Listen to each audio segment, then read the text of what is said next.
Hi, I'm Dr. Karol Darsa, author, trauma psychologist, and founder of Reconnect Trauma Treatment Center in Los Angeles. Welcome to my YouTube channel. Today we're going to talk about domestic violence and violence within the family. I wanted to talk about this especially because with what's going on with COVID, the mental health decline is a huge problem right now. So there's an increase of drug use, alcohol use, depression, anxiety, trauma symptoms, PTSD coming up further. And unfortunately, the violence has increased a lot. So I have decided to take this topic into our hands today. And I'm going to explain to you a few different ways. The most known topic about domestic violence is when there's physical violence between the partners. By the way, domestic violence can happen between a man and a woman, man and man. And from woman to man as well. So yes, although the most common one is unfortunately from man to woman, but don't be surprised if you hear the other examples as well. One of the first important steps is actually honesty. You have to be honest with yourself about what's going on, and you have to be able to say at least to one other person in your life about your experience with your partner. If you can have an honest relationship with someone that you trust, that you know that they won't judge you, you have a chance that you can overcome your situation.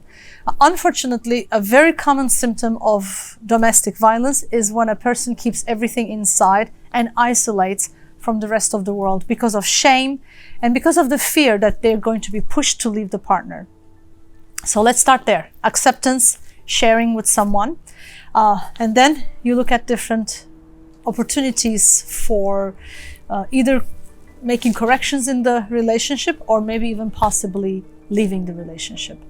By the way, my producer is interrupting me. I think she has some questions for me. Yes, I wanted to ask you something. I'm actually a member in several, maybe a dozen women's support groups on social media.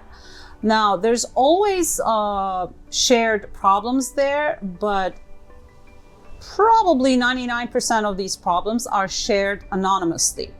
That is to say that the victim never comes forward with her real identity, real name, and they always go through an anonymous name or they go through an admin of the group to share their problems and to look for support. Why is this anonymity? Why are women so ashamed, scared, or what other emotional feeling is there? Why are they not sharing their real faces?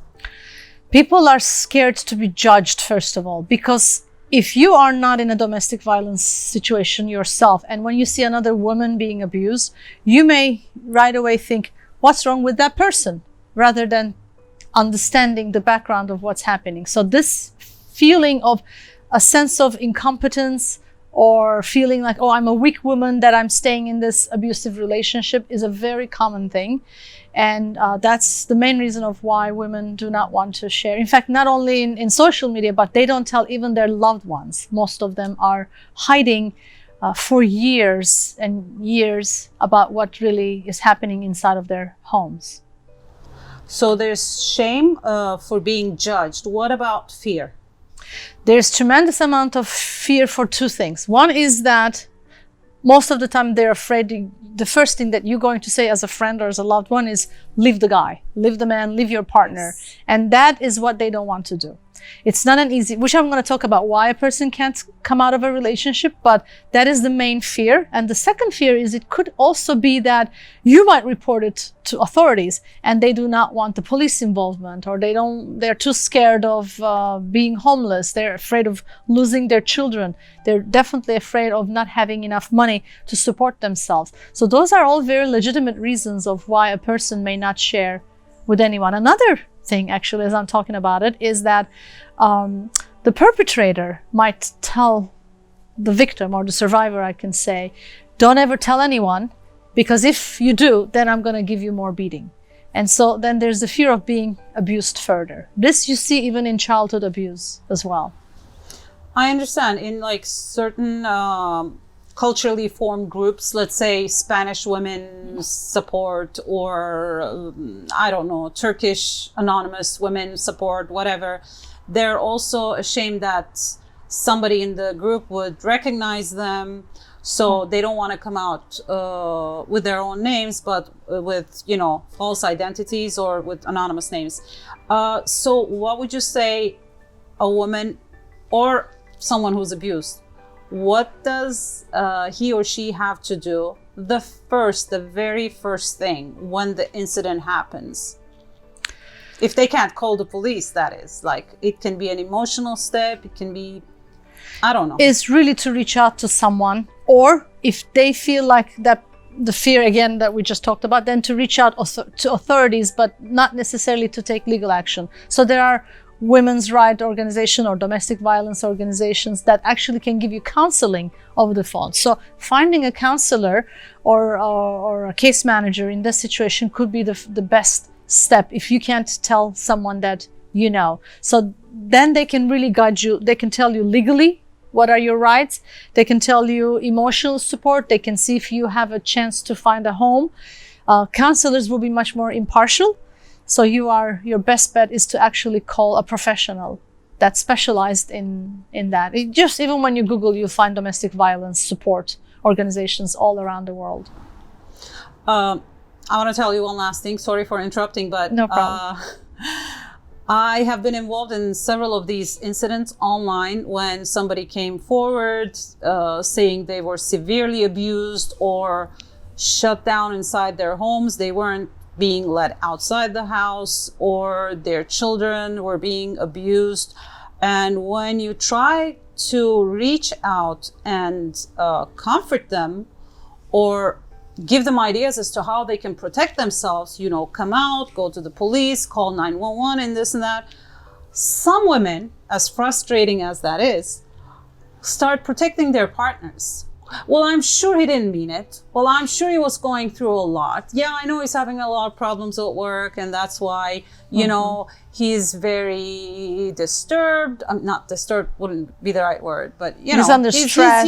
He's under a lot of stress. Yeah. I mean, you get beaten, and then you protect that person that actually beats you. This is a good question. What's up with that? It's a good question, because if you don't understand this dynamic, then you might be very judgmental towards a person who is in that situation. So there are various factors of why that can be. Again, it's in some way could be denial, right?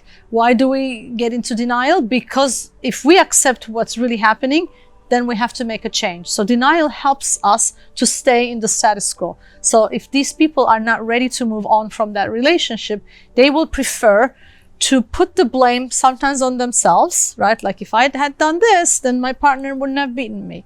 Because if they accept that no, has nothing to do with what I do, but my partner is an abuser, then they really will have to leave, and they're not ready to leave. That's one. The other thing is there's something called sort of a honeymoon phase in a domestic violence cycle. There's actually a domestic violence cycle. It starts this way.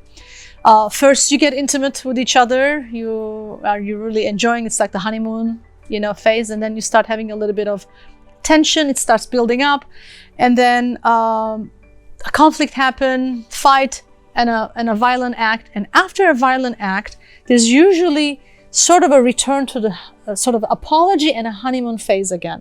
So right after this explosion or volcano kind of eruption type of violence, a person might be very apologetic and really assure the victim about how much I love you and I didn't mean it, and you know, I'm going to change, all sort of promises. And then they go into the honeymoon phase, and from the honeymoon phase they go back into the violence again. During this honeymoon phase, the serotonins are so increased, the happiness is so high that the person actually will forget ever that they are going back into a cycle. So they are more latching on to this honeymoon phase of the good times that they'll forget the risk of really being hurt. That's why partners stay in the relationship. In addition to, like I said, there could be sometimes economical things, children, and definitely cultural pressures depending on what country you're from. So education about this is very important, just to understand how this violence cycle happens. So I'm liking these questions. I think I find them very helpful for our audience. So unless they share this violence, there's really no help to begin with. Like, you go through this incident, let's say one day, and if you don't share it the next day, you keep it all bottled up inside of you, it will most likely happen again and again and again, and you start living in your own hell, basically. It's very rare that a violence occurs only once. It could, but if it's at least more than like twice, you better be prepared that this is going to be an ongoing thing. Yeah, perpetrators are perpetrators. A person can only stop being violent toward their partners if they are going through some sort of a therapy or treatment, or really understanding and acceptance, that because that's possible. A person can change. But yes, if you do not share at least with one person in your life, it's a very difficult thing to come out of it. Very difficult. So they need no judgment. Please, if you have loved ones around you, do not judge them, because if you do, what will happen is those people will actually back down from sharing much more, and you push them towards isolation. So do not give them ultimatums about you're either leaving your husband, wife, whatever, or else type of thing, because you will lose, they will lose you and you will lose them. So in summary, if you are right now in a domestic violence situation, reach out, accept what's happening, talk to someone, talk to a professional, convince your partner to go for couples counseling, and find ways to either leave the relationship or resolve the current conflict. Please understand that right now, the more stress there's in life, the more chance there's for violence, unfortunately, and which is again why during this COVID pandemic situation, we have an increased number of domestic violence situation. I also want to address briefly the possibility that if you already are out of this domestic violence situation, so in other words, you're a survivor, but you are still feeling the symptoms of this experience, because this was a very traumatic experience. You might find yourself not wanting to ever get back in a relationship because you're afraid all your partners will be abusive, or you end up constantly attracting one abusive partner after another, which is another pattern that can happen. I'm going to highly recommend that you really reach out for professional help in this situation, because this is a hard trauma to work on. And if you find good therapists that understand domestic violence, the cycles, the trauma, and work particularly from a body-mind integrative point of view, you may really achieve and feel a sense of healing come up. It's definitely possible to heal from that. So I want to make sure that you understand that.